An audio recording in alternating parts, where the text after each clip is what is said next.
Bulletin में सबसे पहले आपको बताएं कि मुल्क भर में कहीं भी शवाल का चांद नजर नहीं आया। ईद उल फितर कल बरोज हफ्ता होगी। ये ऐलान मौलाना अब्दुल खबीर आजाद ने मरकजी रोयत हलाल कमेटी के इस्लामाबाद में मुनक्किदा इजलास में किया गया। मुल्क भर में किसी भी मकाम पर शवाल का चांद नजर आने की शहादत नहीं मिली। ईद उल फितर 22 अप्रैल बरोज हफ्ता होगी। इस बात का ऐलान चेयरमैन मरकजी रोयत हलाल कमेटी मौलाना अब्दुल खबीर आजाद ने इस्लामाबाद में इजलास के बाद न्यूज कॉन्फ्रेंस में किया। पाकिस्तान के किसी भी मकाम से माह शवाल मुकर्रम का चांद नजर आने की कोई शहादत मसूल नहीं हुई और अदम रोयत रही। लिहाजा इत्तफाक राय से फैसला किया गया कि इंशाअल्लाह यकम शवालुल मुकर्रम 1444 हिजरी 22 अप्रैल 2023 बरोज हफ्ता को होगी। चांद की रोयत के लिए जोनल हलाल कमेटियों के इजलास भी हुए। लाहौर में जोनल कमेटी को सूबाई दारुल हुकूमत समेत पंजाब भर से शवाल के चांद की कोई शहादत मौसूल नहीं हुई। कराची में जोनल रोयत हलाल कमेटी का इजलास महकमा मौसमियात ऑफिस में हुआ। सिंध भर से कहीं से भी चांद नजर आने की कोई इत्तला नहीं मिली। कोयटा की जोनल कमेटी ने भी चांद की कोई शहादत न मिलने पर रिपोर्ट मरकजी रोयत हलाल कमेटी को भिजवा दी। पेशावर में भी जोनल कमेटी को शवाल का चांद नजर नहीं आया। उधर मस्जिद कासिम अली खान में मुफ्ती पोपलजई की सदारत में गैर सरकारी रोयत हलाल कमेटी के इजलास में भी खैबर पख्तूनख्वा में कहीं से चांद नजर आने की इत्तला न मिलने पर हफ्ते के रोज ईद का ऐलान कर दिया गया। तो नाज़रीन, एक और दिन मिल गया। जो शॉपिंग करने से रह गए वो एक बार फिर बाजार पहुंच गए। मुल्क के मुख्तलिफ शहरों में ईद की खरीदारी के लिए बाजारों में खूब रश दिखाई दे रहा है। आपको बता रहे हैं कि मुल्क के मुख्तलिफ शहरों में ईद की खरीदारी के लिए बाजारों में खूब रश दिखाई दे रहा है। कपड़ों, जूतों, ज्वेलरी की दुकानों पर शॉपिंग करने वालों के डेरे। एक और दिन मिल गया। जो शॉपिंग करने से रह गए वो एक बार फिर बाजार पहुँच गए हैं। इसी हवाले से मजीद जानते हैं। लाहौर से हमजा खुर्शीद हमारे साथ मौजूद है, जबकि इस्लामाबाद से आगाह करेंगी मरियम इलाही, मुल्तान से जैनब गर्देजी और कराची से सना फातिमा हमारे साथ मौजूद है। सबसे पहले बात करेंगे इस्लामाबाद से, मरियम इलाही हमारे साथ मौजूद है। मरियम, ये बताइएगा कि आप इस्लामाबाद में कहां पर मौजूद हैं? एक दिन बाकी रह गया, क्या माहौल देख रही हैं और खवातीन का कितना रश है बाजारों में? गीज़ा, इस वक्त मैं इस्लामाबाद के G9 के एक बाज़ार कराची कंपनी में से यहाँ पर मौजूद हूँ।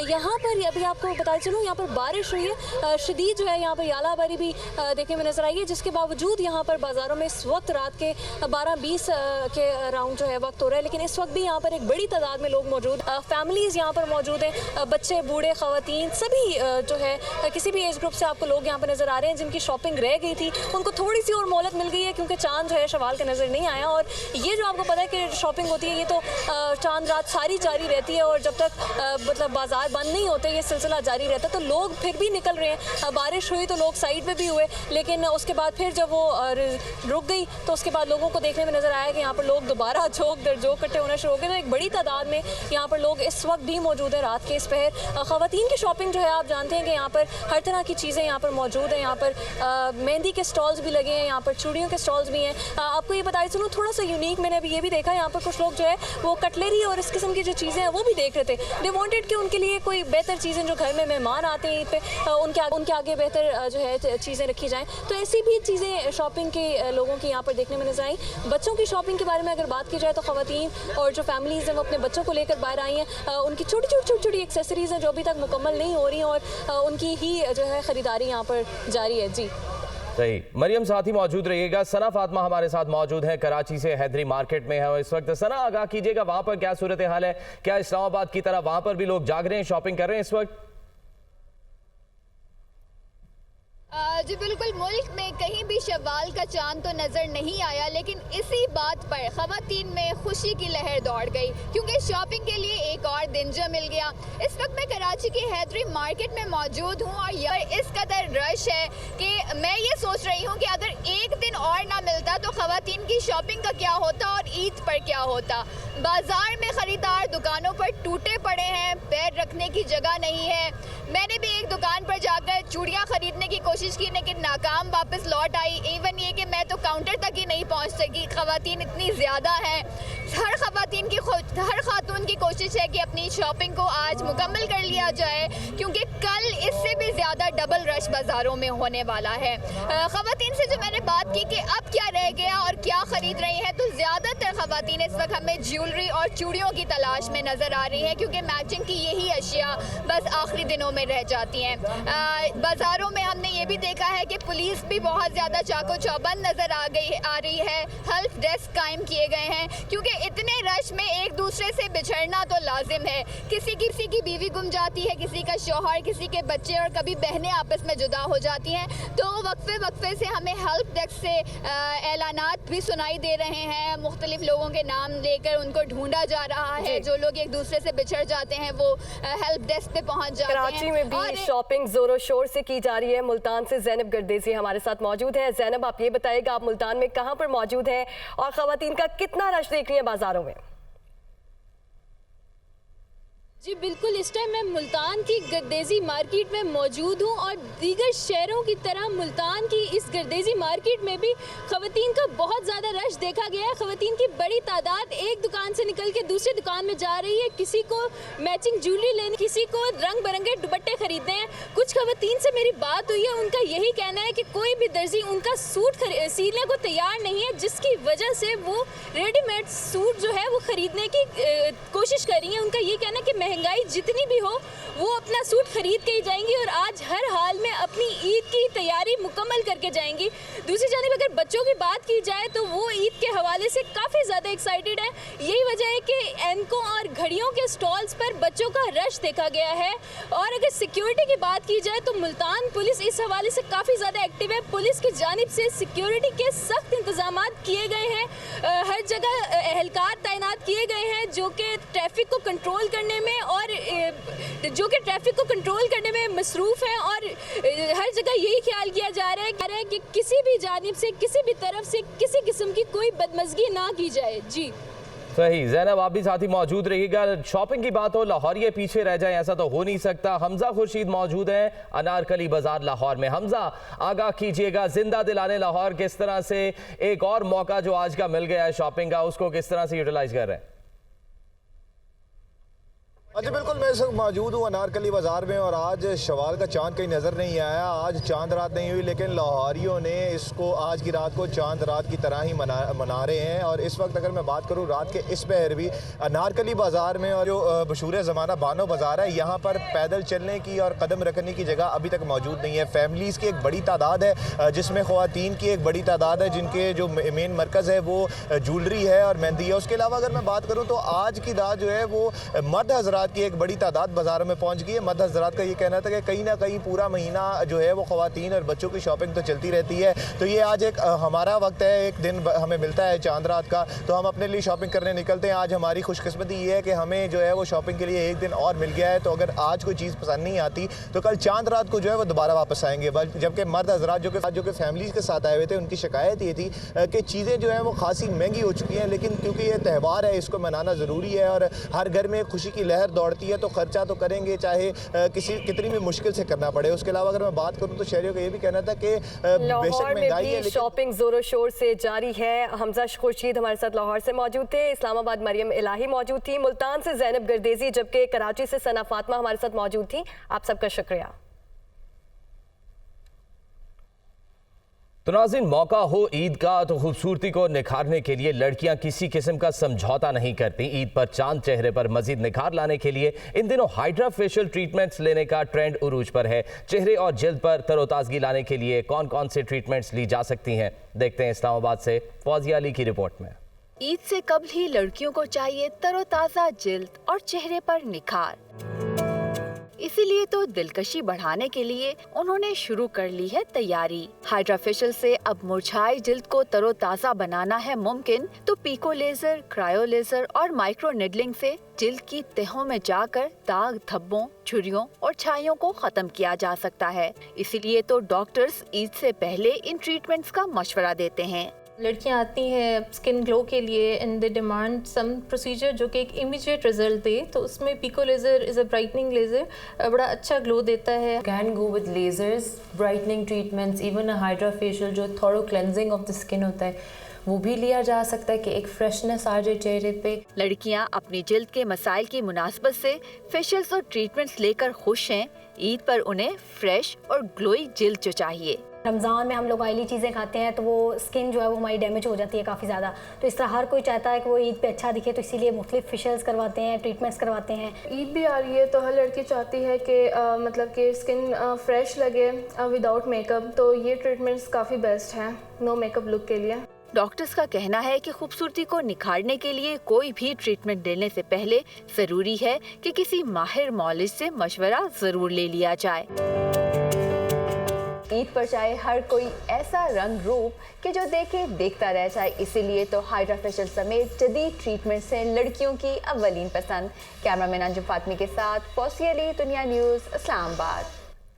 और बैरिया टाउन कराची ने गुज़िश्ता साल की तरह इस साल भी रिहायशियों और आवाम के लिए ईद शॉपिंग मेले का एहतमाम किया है। मेले का theme little Paris Eiffel tower की मुनासबत से फीड द ईद रखा गया है। बैरिया टाउन कराची के रिहायशियों और आवाम की जानिब से इस मेले को ज़बरदस्त पसीराई हासिल हुई है, जिसका सबूत लोगों की गैर मामूली शिरकत है। मेले का मकसद ईद से पहले होने वाली रिवायती खरीदारी को आवाम के लिए बेहतर और तफरीह से भरपूर बनाना है। मज़ेदार पकवानों, मलबूसात, मेहंदी, चूड़ियों के साथ साथ कई रंगारंग स्टॉल्स लगाए गए हैं ताकि आवाम ईद और चांद रात की खुशियों को एक बेहतरीन माहौल में मना सकें। इस मेले में शिरकत के लिए लोग दूसरे शहरों से भी आए हैं। शहरियों का मजीद कहना है कि ऐसा ज़बरदस्त माहौल कहीं और नहीं देखा। ये मेला चांद रात तक जारी रहेगा। खातून जज धमकी केस में इमरान खान के जारी वारंट की कॉपी मंजर आम पर आ गई। जुडिशल मजिस्ट्रेट ने इमरान खान के काबिल जमानत वारंट जारी किए। इमरान खान के 20,000 रुपए के एवज जमानत वारंट जारी हुए हैं। इमरान खान को 25 मई को जाती हैसियत में अदालत में पेश होने का हुक्म दिया गया है। तो खातून जज धमकी केस में इमरान खान के जारी वारंट की कॉपी मंजर आम पर आ गई है। जुडिशल मजिस्ट्रेट ने इमरान खान के काबिल जमानत वारंट जारी किए हैं। इमरान खान के 20,000 रुपए के एवज जमानत वारंट जारी हुए। Chairman Peoples Party Bilawal Bhutto ने कहा है कि सर पर बंदूक रखकर मुज़ाकरात की कामयाबी नामुमकिन है। ऐसी सूरत हाल में इत्तेहादियों को नहीं मना सकेंगे। इत्तेहादी मुज़ाकरात सिर्फ पार्लियामान में चाहते हैं, सिर्फ पंजाब में इलेक्शन कराना साजिश है। ऐसा हुआ तो बाकी सूबों के इंतखाबात मुतासिर होंगे। हम पूरे मुल्क में एक ही रोज़ पोलिंग के हामी हैं। 90 रोज़ के कानून की खिलाफ वर्जी हमने नहीं, किसी और ने की। बिलावल भुट्टो प्रेस कॉन्फ्रेंस कर रहे थे।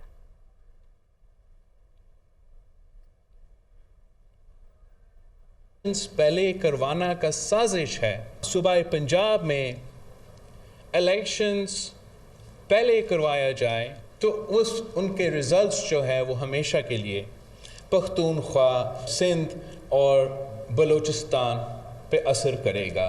अपने पहले इत्तेहादियों के इस बात पे मना लें कि डायलॉग करना ज़रूरी है कि हम सब वन डे पे मुल्क भर में इलेक्शंस करवाने के हामी हैं। हमारे इत्तेहादी समझते हैं और उनके इस बात को मैं एग्री भी करता हूँ कि डायलॉग जो सियासी जमातों की काम है, नामुमकिन है कि हम इनको इस बात पे मनाएं कि सुप्रीम कोर्ट की पंचायत में आप अपना बातचीत करें, ख़ास तौर पे जब ये अक्सरियती फ़ैसला जो है वो हमारे सर पे एक बंदूक की तरह इस्तेमाल किया जा रहा है कि no one can negotiate with a gun to their head. जो 3-2 का फ़ैसला है, जो अक़लियती फ़ैसला है, हम पे मुसल्लत करने की कोशिश किया जा रहा है, that is the gun to our head. Pakistan Peoples Party का कोशिश रहा है और रहेगा कि हम अपने इत्तेहादियों को कायल करें।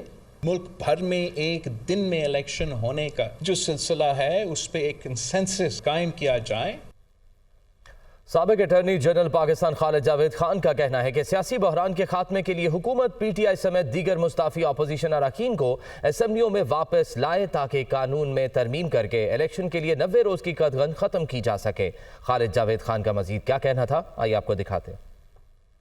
कोर्ट फैसला कर दे तो उसको ख़त्म करने के 2 तरीके हैं। एक तो ये है कि सुप्रीम कोर्ट से खुद रुजू किया जाए, जो कि अभी तक नहीं किया, और रिव्यू शॉर्ट ऑर्डर पे भी हो सकता है। दूसरा तरीका ये है कि उसका जो अंडरलाइंग बेसिस है उसको अगर रिमूव कर दें। और सुप्रीम कोर्ट ने कई जजमेंट्स में कहा है कि अगर हमारे जजमेंट का अंडरलाइंग बेसिस आप रिमूव कर दें तो हम जजमेंट पर इम्प्लीमेंटेबल नहीं होता। अब या तो 14 मई को इलेक्शन हो जाए और वो क्राइसिस खत्म हो जाएगी। मेरी जाती राय में, हो सकता है गलत भी हो, अगर 14 मई को इलेक्शन हो भी गए तो पॉलिटिकल क्राइसिस खत्म नहीं होगी, मजीद इजाफा होगा। क्योंकि ऐसा इलेक्शन जो होने से पहले इतना कंट्रोवर्शियल हो गया है, तो होने के बाद तो और ज्यादा कंट्रोवर्शियल हो। बिल्कुल। इस वक्त क्योंकि ये डिफॉल्ट हुकूमत की है, इलेक्शन ना होने की बुनियादी जिम्मेदारी वफाकी हुकूमत की है और केयर टेकर हुकूमत की और इलेक्शन कमीशन की है, लेकिन बुनियादी जिम्मेदारी हुकूमत की है। अब वो सिर्फ एक तरीका है उसको दूर करने का, अदर देन कोर्ट के। आप कॉन्स्टिट्यूशनल अमेंडमेंट करें और वन टाइम वेवर की ये 90 डेज का जो इलेक्शन का था उसको रिमूव किया जाए, और उसको रिमूव करने के लिए आपको अपोजिशन की जरूरत होगी, क्योंकि 2/3 अक्सरियत हुकूमत के पास नहीं है। उसके लिए सबसे पहले पीटीआई और जो लोगों ने जिन्होंने इस्तीफा दिया है या जिनके केसेस कोर्ट में पेंडिंग है,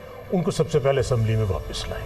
मैं समझता हूँ जो सेडिशन के और बहुत से फ्रिवलस केसेस ऑपोजिशन पे बने वो फौरन खत्म किए जाए। कुछ इंसेंटिव होना चाहिए कि पीटीआई के लिए भी कि वो क्यों असेंबली में वापस आए। मेरी जाती राय में असेंबली से इस्तीफा देना शायद नुकसानदेह साबित हुआ और ये रियलाइजेशन है। वो असेंबली में वापस आए, वापस आने के बाद गवर्नमेंट की जिम्मेदारी है कि उनको इंसेंटिव ऐसा दें, क्योंकि वो भी इंटरेस्टेड है कि अगर एक दिन में इलेक्शन हो जाए, अक्टूबर में नहीं तो जुलाई, अगस्त, सितंबर किसी वक्त भी हो जाए, वो अगर इंसेंटिव देंगे। और बहुत सारी अमेंडमेंट्स कॉन्स्टिट्यूशन में जरूरी है। वज़ीर-ए-आज़म शहबाज शरीफ से chairman joint chiefs of staff committee general Sahir Shamshad ने मुलाकात की। मुल्की दिफा और अफवाज पाकिस्तान के हवाले से पेशा वाराना उमूर पर गुफ्तगू की गई। वज़ीर-ए-आज़म ऑफिस के मुताबिक मुलाकात में मुल्की सलामती के उमूर पर बातचीत हुई। ज़राए के मुताबिक सुप्रीम कोर्ट में इलेक्शन से मुतालिक केस की समाअत के दौरान वक्फे में वज़ीर-ए-आज़म हाउस में अहम इजलास हुआ, जिसमें बिलावल भुट्टो जरदारी समेत सीनियर रहनुमाओं ने शिरकत की। अस्करी हुक्काम ने भी खुसूसी शिरकत की। हसास इदारे के सरबराह ने भी इजलास में मौजूदा सूरत हाल पर ब्रीफिंग दी। इजलास में सुप्रीम कोर्ट में पीटीआई समेत सियासी जमातों के दरमियान मुज़ाकरात के हवाले से उमूर पर गौर किया गया। मरकजी सदर तहरीक इंसाफ चौधरी परवेज इलाही ने कहा है कि नून लीग का इलेक्शन से फरार का मतलब है इन्हें अपनी शिकस्त साफ नजर आ रही है। पंजाब में इलेक्शन का बॉयकॉट करना सुप्रीम कोर्ट के हुक्म की खुल्लम खुल्ला खिलाफ वर्जी है। पार्टी ओहदेदारों के वफ्द से मुलाकात के मौके पर गुफ्तगू में चौधरी परवेज इलाही ने कहा कि सुप्रीम कोर्ट बार बार हुक्मरानों को महफूज रास्ता दे रही है। इमरान खान के बगैर पाकिस्तान की सियासत नामुकम्मल है। PDM को हर सूरत इनसे मुज़ाकरात करना होंगे। सुप्रीम कोर्ट के हुक्म पर मुज़ाकरात के लिए तैयार, मगर इलेक्शन के लिए नहीं है। न्यूज़ स्टूडियो से फिल वक्त इतना ही।